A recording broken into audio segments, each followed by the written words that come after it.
Ever feel like giving up on your dream? You are not alone. Mira felt it too. Every single day. Meet Mira, a perfectly ordinary girl with a perfectly ordinary life, and a perfectly ridiculous dream to start her own business. Think about it. No savings, no relevant experience, no clue where the business registration office even is. But hey, confidence is free, right? So she figured, why not use that? She'd sit there, eyes unfocused, imagining herself as this absolute business mogul, sipping organic artisanal coffee, shaking powerful hands, closing seven-figure deals with a single confident nod. The reality? She would trip over her own shoelaces on the way to the kitchen, narrowly avoid spilling lukewarm instant coffee all over her last clean shirt, and then spend 20 minutes trying to remember the password to her 5-year-old email account. And yet, she was determined. A tiny, irrational spark of conviction burned somewhere deep inside her. Mira spent hours, days, weeks, staring at her whiteboard, trying to conjure a billion-dollar idea. And finally, she said the magic, slightly dangerous words that every beginner, every naive dreamer, says right before jumping off the cliff. Honestly, it can't be that hard. She announced her plan to her inner circle. The reaction was less than stellar. Business? You? Seriously, Mira? Since when did you leave your apartment for reasons other than buying snacks? Are you okay? Should we call someone? Is this a reaction to stress? She just shrugged it off. Zero practical support, zero tangible encouragement, and zero, and I mean absolute zero, understanding of corporate taxes, invoicing, or logistics. But Mira marched forward. Because delusion, my friends, is undeniably step one of every successful entrepreneur's journey, you have to believe something impossible first. She worked harder than she ever had in her life. This wasn't hustle culture montage hard.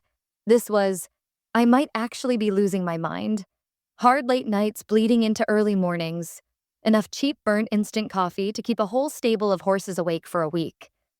The desk was a graveyard of crumpled paper and dried out pens. Launch day arrived.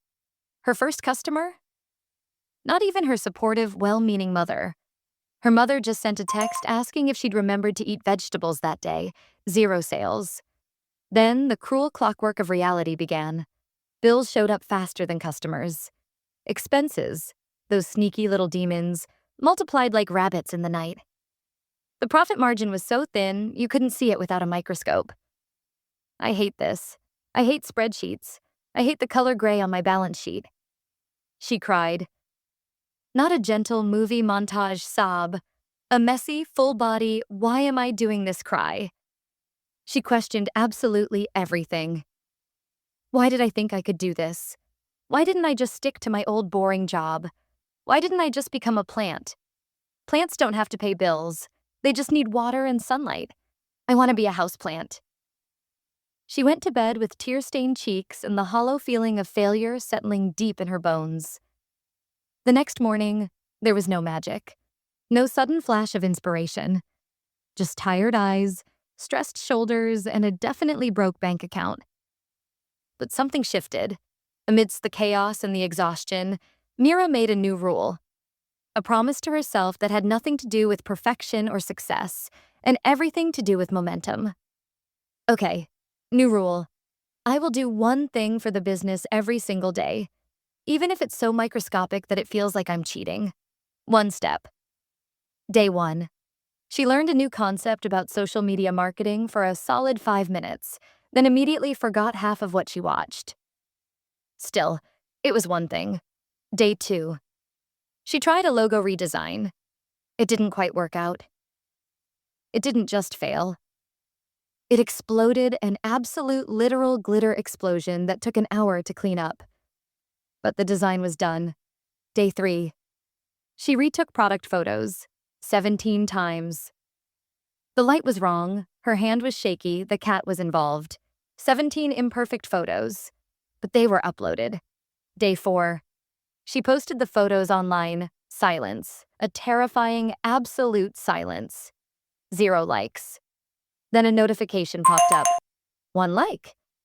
She checked. It was her cat's paw, which had accidentally hit the keyboard before immediately walking away. Still, 1 interaction. Day 5. The impossible happened. First real customer, a stranger, with money. She fainted, literally, knocked clean out by the shock of success. But the sale was made. Day 10, she had to fix her absolutely terrible product descriptions. The original version was optimistic. No, Mira, you absolutely cannot say, this product probably won't spontaneously combust or explode in shipping. That is not a selling point. Day 12, a terrifying milestone. Her social media post went briefly viral, for all the wrong reasons. A typo turned a serious product pitch into a highly shareable, deeply embarrassing meme. She wanted to delete everything, but she didn't. She just kept the promise. 1 microscopic step. Day 15. The tide started to turn. Real customers, ones who weren't relatives or accidentally clicking animals, started buying day 20. She started obsessing over her product quality. The original version was fine. The new version? Objectively good.